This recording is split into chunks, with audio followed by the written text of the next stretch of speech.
Hello, welcome to episode 59 of the Craft House Magic Podcast. My name's Ellie and I'm coming to you from Norwich in Norfolk, and today is the 14th of February, so happy Valentine's Day everybody. I hope you get to spend some time with friends and loved ones and have a really nice day. So I'm going to talk about all my crafty things that I've been up to in the last week. So today we've got some knitting, some sewing, which includes some dressmaking and some quilting. What I'm trying to do now is, because I wasn't getting much quilting done, Saturday I'm doing dressmaking and Sunday morning I'm doing some quilting, just to make sure I get time to do all the things I want to do. Anyway, so I've got some blast from the past and I've got some confessions. Oh dear. It's a little bit naughty that most of these episodes have confessions in them when I'm having them every week. Oh dear. Oh dear. Anyway, I haven't got a shop update this week. My next shop update is going to be on the 22nd of February at 7 p.m. So we haven't got a section on that this week. You can find me on Instagram, Ravelry and Facebook, and my website is Craft House Magic. So my full website name is crafthousemagik.co.uk, and you can find all my handmade craft related, mainly knitting accessories, bags and yarns, etc. So we've got the knit alongs / crochet alongs in the Ravelry group. We've got the gnome along, which is knitting a gnome of your choice in any pattern. And also we've got the Edinburgh Yarn Festival knit along. And even if you're not going to the Edinburgh Yarn Festival, come and join in. Just pretend that you are. And I'll be putting up a video after I've been to the show so you can feel like you've been too. We've got one announcement I want to make. So if you are going to Edinburgh Yarn Festival, me and my group of friends have decided to have an actual knit night of our own, because we couldn't get into the ones that are sort of set up by others, so we decided to do our own. So if you want to come to our knit night, and it's going to be on Friday the 22nd of March, and it's at the Hampton by Hilton in Edinburgh West End. I'm going to open a thread in the Ravelry group to chat about this, and if you want to come to our knit night, come over to the Ravelry group and we can have a chat before we get there. We've decided what we're going to do is not have a meal or anything at the sort of venue. It's basically just a bar at the hotel. We'll sit and have a chat and knit and have a cup of tea or a glass of pop or a glass of wine if you want to and just have a good time. So if you want to come along, just come over to the Ravelry group and we can chat about how far you're coming from, what you're excited about Edinburgh Yarn Festival, and just to let us know whether you're going to come to the sort of knit night, and we can decide whether we're all going to fit in the same bar. If not, we'll have to change the venue, but I'm sure that'll be fine. So don't forget to come over to the Ravelry group for that, and I'll leave links down below. So let's get into the crafty goodness. So my first section is the knitting section. So I'm afraid I've shown these projects for the last few weeks, but I'm going to show you them again. So first of all, I've got my Northeasterly blanket.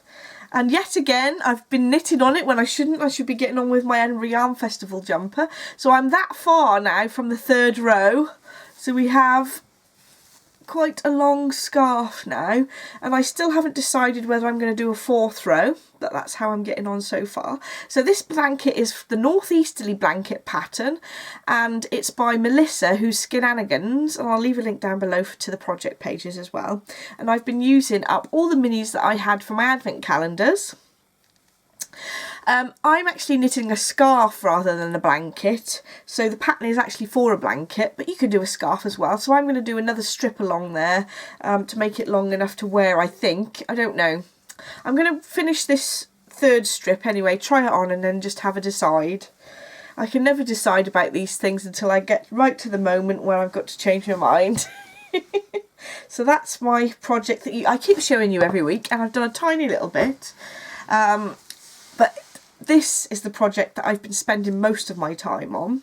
So this is my garment that I'm knitting for the Edinburgh Yarn Festival, and it's coming along nicely. So I've done a provisional cast on here and then done the colourwork section. I'm having difficulty holding this up today. So I've done the colourwork section across the yoke part. And I did 2 colour work. I did the light pink and the grey, and then I've done duplicate stitching over the top to do the brown and the pink sections. I don't think my camera really does this colour justice. The pink in the centre of the flowers is much pinker than it comes out. I'll put a picture on the screen so you can see the colour a little bit better. I must remember to sort out my white balance on my camera each time I do it. I don't think it ever really gets perfect though, so you'll see on the photographs. So what I have got up to now is I've done some short rows for shaping at the back of the yoke, and I've also done some raglan increases, so I'm just to the point now where I'm going to split for the sleeves. Then I'm going to do some short rows for the bust area, which I haven't exactly worked out yet. So this evening, on Valentine's Day, while I should be having a romantic evening with my husband, I'll be calculating what I'm going to knit on my cardigan. I'm pretty sure that there's going to be about 3 inches of short rows just around the bust area, and then I'm going to start shaping for the waist and the hips sort of thing. So that should be some nice easy knitting. I must admit, so since last week I've knitted all this plain bit here and finished all the brown duplicate stitching in the yoke area.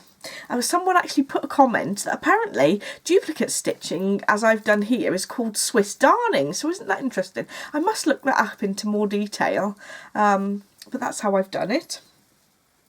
So eventually this is going to be a steeked cardigan. You can see all my ends that I've used for my provisional cast on there, but it's going to be steeked down this front area, so that's going to be exciting.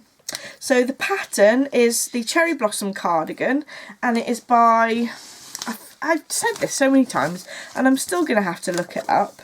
So the pattern's by Lena Tosti, and that's a little picture of what it should, something like what it should look like in the end. So there's obviously going to be some more lumps and bumps in this area though. Oh dear. So the yarn that I'm using is the John Arbon Knit by Numbers, and on my project page I've put the numbers that I've used for the different colours. So I've used a grey, 2 different shades of pink and a brown so far. So I'm hoping that next week I'll actually have loads more to show you. I'm getting there slowly with that cardigan. I have about 36 days, I think, to finish it before Edinburgh Yarn Festival. I'm sure it can be done. I can always do 3/4 length sleeves anyway. I do tend to use 3/4 length sleeves more though, because I tend to pull my sleeves up like this and they get a bit sort of baggy around the ends anyway, so maybe. So that's all my knitting for this episode, but we're on to the sewing section. So this weekend I've been busy cutting out some patterns, ready to sew some stretchy tops. I've gone crazy with the jersey lately, and I decided to make another Cashmerette Concorde top. And Barbara is going to come in to model what I've been making. Come on, Barbara! Oh, you look nice! So Barbara's wearing the Cashmerette Concorde pattern, and it's the short sleeve version, because on the pattern there's, I think it's a long sleeve, a 3/4 length sleeve and a short sleeve, and you can have these optional tabs on the arms if you want to. And I just love these little tabs, they're so cute. The only trouble is if you do wear a cardigan on top, it might sort of stick out a little bit. But I do like this pattern. I've used the highest neckline for this particular one, I've decided. But they do a lower neckline and a V-neck as well for this, so you can have several different options. I do like the Cashmerette Concorde pattern because it's got some nice shaping around the hips. And although I did cut a different pattern size at the top here, I didn't have to change the sizes between the bust and the hips as much, because there's different cup sizes in the pattern as well. And again, I'll leave the link down below to the pattern, so you can get hold of if you want to. You can get hold of a PDF version, which I did, which means you can print it out yourself without having to pay postage. But I think Minerva Crafts do a paper version if you did want to, you didn't want to cut out and join together all the pieces. So the fabric is an art gallery fabric, and I picked it up from Guthrie and Gharni. And it's a really nice quality fabric, and I washed it before I cut the pieces out, so I know that it's going to wash quite well. And I know that art gallery fabrics do seem to wash, they do wash well when they've been washed loads of times, so that's good. I love it when things that you've made just last a long time. It's worth all the effort that you put in. I've done a lovely pink contrast collar, and I've added a little pink button to the sleeve. The buttons were in my stash, and I picked up the ribbon that I've put around the neck from a shop called Ray Stitch. And it's a really nice quality ribbon fabric that you can use for cuffs and things as well. I did think about doing these little tabs in pink as well, but I thought it might come up as a bit too much, so I've just stuck with the neckband being that just the contrast, and that'll be nice for some nice summery days hopefully to come. And of course when I'm going on my holiday as well, so that'll be lovely. Quickly show you the back. It's just a normal plain sort of t-shirt. Once I've finished making lots of jersey knit fabrics into t-shirts, I'm hoping to get it onto more complicated things like my coat, for instance. Anyway, thank you very much, Barbara. So now we're on to the quilty section of the sewing bit.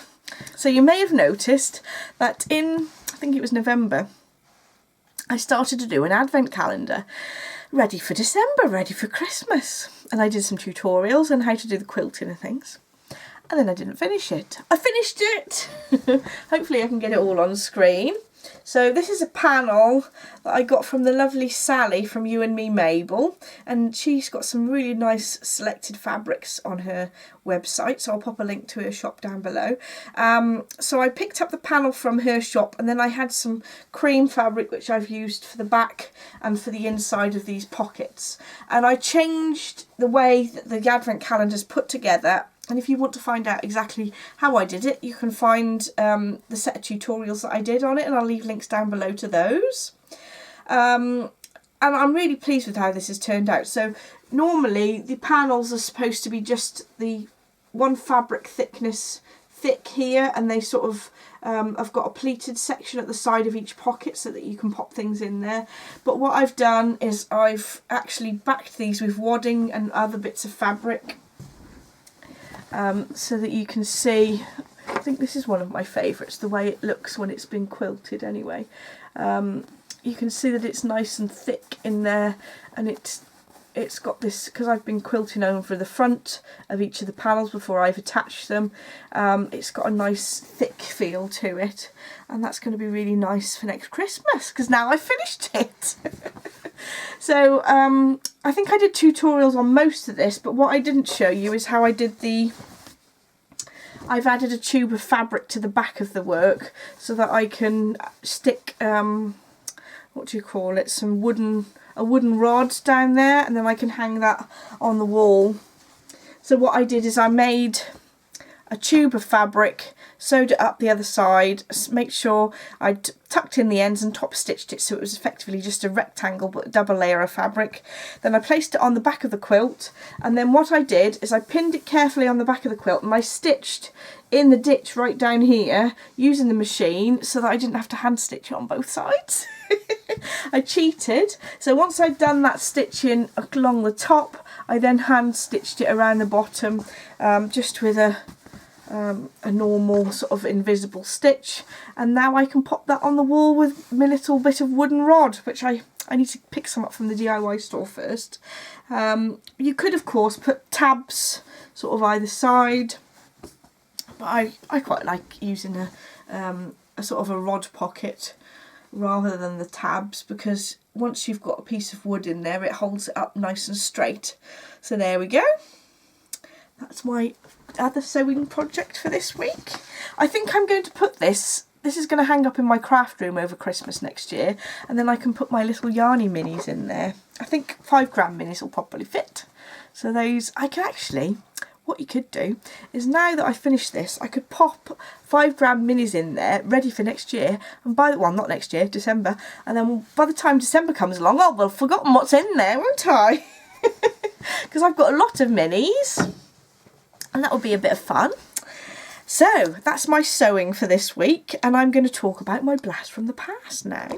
So I don't know if I really like how this came out, but I did some fused glass work ages ago, and I made this pendant I don't know if you can really see how really shiny and glittery it is inside. So we layered up different pieces of glass, and some of the glass had these pretty butterflies on, and then the stripy sort of glitteriness, because that's a technical term. And I layered that up to make this glittery shiny pendant. But I wish I'd made it a bit smaller now. It is rather huge. So it's not something I wear all the time, but it was fun to make. So we went to this lady, which I've completely forgotten now. What I'll do is when I'm editing the podcast, I'll have a look and see if I can find her name and her details, because she did like a full day class for me and a couple of other friends, and we went to a workshop in her garden. It was really lovely, and then we were able to I think we did 3 pieces. So I did a glass hanging that goes on the window, which has got flowers on, which my parents have stolen. And also we did a dish, which my parents have got as well. So I'll have to go around my house and do some blast from the past from their house, because my mum nicks everything I make. So I'll just show you the back of the work, so you can see that there was like a plain teal glass I worked on the other side. I think fused glass, it ends up to be quite an expensive hobby, because you need a furnace that gets up to, like, I think it's 1,000 degrees, but they cost about £1,000, I think. So it's an expensive hobby to have, plus you need all the glass to do the work. And she kindly added a little attachment for me so that I can put it onto a chain.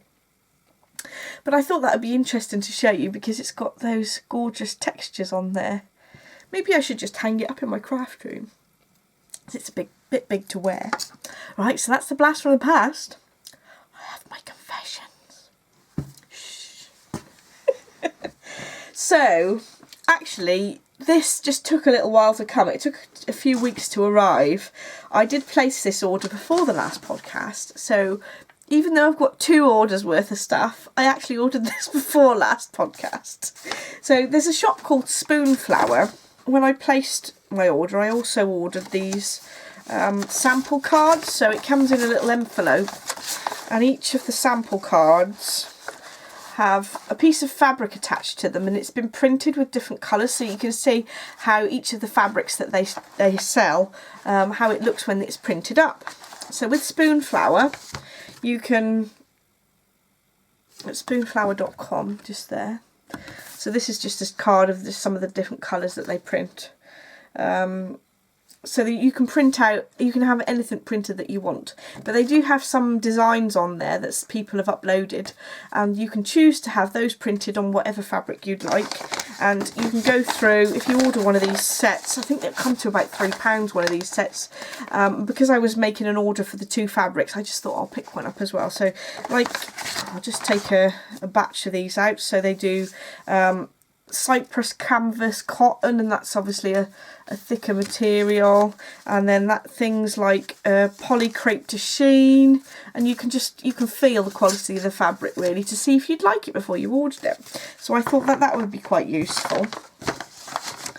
And I need to show you the 2 fabrics that I ordered with patterns on. So I'd had my eye on these prints for ages, and I just thought, oh, I'm just going to buy them. They are expensive, because you have to have them printed yourself. They are expensive. Now, I've already cut out some Agnes tops out of these 2, so I'm showing you the front panel. So this is the one that really drew my attention. Isn't it gorgeous? So it's got some beautiful butterflies and some flowers on there. And I just thought it was interesting. I think that the fabric actually comes out a little bit paler than I imagined the print to come out, because it's printed rather than sort of woven into the fabric. And the back of the fabric's quite white, because it's obviously printed rather than dyed before they weave the fabric or what have you. So there we go. And to start with, I was a little bit disappointed that it was slightly more sort of muted. I don't think you can really tell on the camera, but it's not quite. Let's see if I can get a bit closer. There's a sort of texture to it. I think once I've made it up into a garment, I'll have decided whether it really makes a difference or not. I'll hopefully be able to describe it a bit better on the next episode. The second of the fabrics is this one, and this one's got moths on, and there's also crows on there. Let's see if I can show you one, but the crows aren't very visible at all. They're quite, oh there we go, you can see there's a black crow just there. But I thought that that would read as quite a nice sort of neutralish print. And you can see that I've cut out another Agnes top. So the Agnes pattern is actually the one I'm wearing at the moment. So I'm making 2 more t-shirts like I'm wearing now. So those are going to become my Agnes t-shirts. I'm going to have a wardrobe full of t-shirts once I finish these. So I ordered 1 metre of each of these 2 fabrics. And with 1 metre I can make a short sleeve version of the Agnes top, which is handy because at £26 a metre, that's quite expensive for fabric. But then I think, if I went out and I bought a really good quality t-shirt, I probably wouldn't mind paying £26. So that's my theory anyway. But the actual fabric itself, I was saying that the print is slightly sort of lighter, slightly muted than I expected it to be. But the actual feel of the fabric is nice. And I should tell you exactly what the base is that I used. I got printed. So there's several jersey fabrics. I shall show you the difference from Spoonflower. So there's the one I've chosen for this one is a cotton spandex jersey, and it's 93% cotton and 7% spandex, because I like a cotton jersey because it's got quite a nice feel to it, and it's a little bit more flattering sometimes than the very sort of viscose jerseys. They also do a modern jersey, that they call it, and it's 95% polyester, 5% spandex. And I was a bit concerned about the polyester being a little bit hot, so I didn't get that one. They also do a sport lycra, which is 88% polyester and 12% lycra, and that reminds me of what you might have leggings in for doing exercise in. There's a organic cotton knit ultra, which is 100% cotton, so that would be quite nice. I don't think, obviously, because there's no spandex in there, there's not as much recovery in it, which I quite like with the added spandex in the fabrics that I've got, but it still feels quite a nice weight and a quite soft texture. And then the last one is also knit, but it's called Performance PK, I don't know how to say that, and that's 100% polyester, and that's similar to the one for leggings, but it's sort of a little bit less trenchy. So there's a lot of choice there with knit fabrics on Spoonflower, but I definitely am pleased that I went for the cotton spandex jersey mix. And on these cards it tells you what sort of the printable width is, and what's actually in the fabric on the back of the cards, which I think is really good. And it tells you what it's good for and how to look after it, really. So I tend to wash all my jersey fabrics at 30 degrees in the washing machine, and that always seems to be fine, so I didn't really check the wash instructions on here. It just says machine wash on a gentle, delicate settings. And it just says iron on reverse side of the fabric. So there we go. That's my Spoonflower purchases. And because they're printed for you, it does take a little bit longer to come. So hence I ordered it before last week's podcast. And then I might have ordered some more fabric. I'm supposed to be saving up for Edinburgh Yarn Festival. I'm so naughty. But I was sorting through some of my old magazines. Well, not that old. I'd say probably last year, maybe the year before, I don't know. And I'd flicked and I found this one page, and it had got a picture of this fabric. And I went on the hunt to see if I could find some on jersey. And I found some. So this was the print that I was looking for. I have washed these and I've not ironed them, so they look a bit creased, I'm afraid. But look at that lovely flowers. Gorgeous. I thought that would be lovely. I love this sort of tealy colour with the pink in the little bouquet there. And these are all art gallery fabrics that I've picked up, and they're all on the cotton jersey with a bit of spandex mixed in. So 95% jersey, no, 95% cotton, 5% spandex. And that's the same with the other two that I picked up. So because I was ordering this, I thought, well, I might as well order some more things and I can get free postage.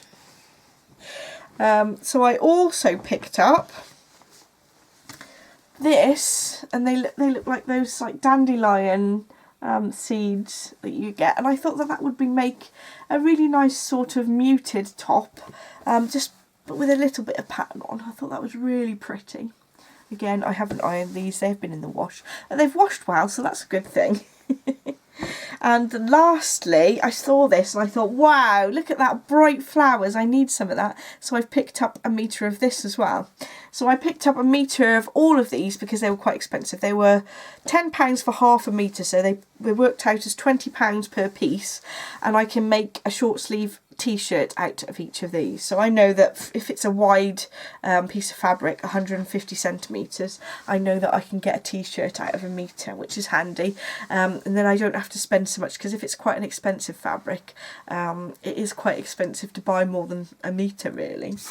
And I picked it up from this shop that I've never actually used before. It's called LamaziFabrics.com, and they came really quickly. So I think it came, I ordered it in the evening on one day and it came 2 days later, so it came really quickly and I was really pleased about that. So yes, so I'm not quite sure. I'm tending to stick to the same jersey t-shirt patterns now that I've sort of fallen in love with. So the Concorde one that I showed you today on Barbara, and also this Agnes top are sort of my favourites.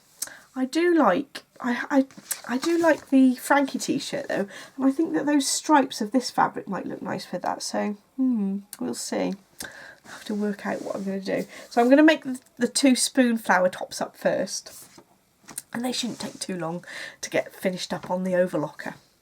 So there we go. That's all the naughtiness for this week.